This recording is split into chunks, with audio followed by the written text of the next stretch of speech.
So if you're basing it on what students use, I know the students that are using the healthcare or health center and the counseling center is going up, where a lot of students aren't going to the athletics game. So how does that play into what students use?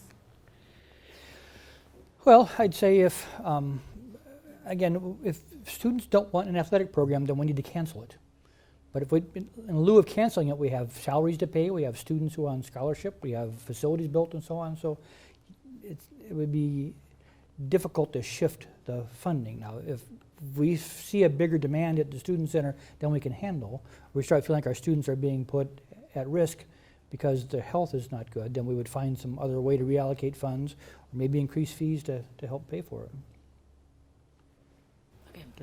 it.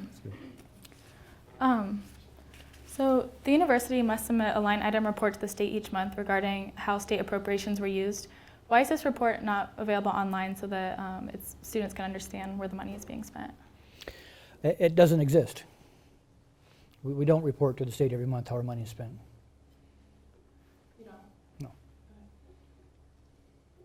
How often do we actually give Well, it depends on the level of funds and the project, but we report back to the state every year through a budget request, generally how our money is spent. But there's a monthly request for funds, but there's not a monthly report that says how the money was spent.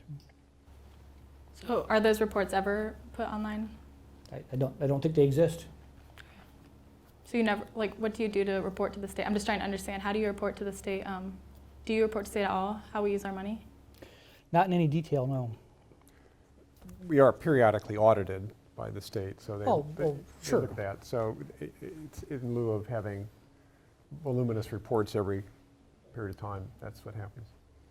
Sorry, I didn't have my accounting hat on. We have to report how the money was spent in terms of this much in salaries, this much in benefits, this much in utilities and so on, and that goes to the State Board of Accounts. And it's probably online to the State Board of Accounts webpage, but if you haven't seen them, I'm happy to show them to you.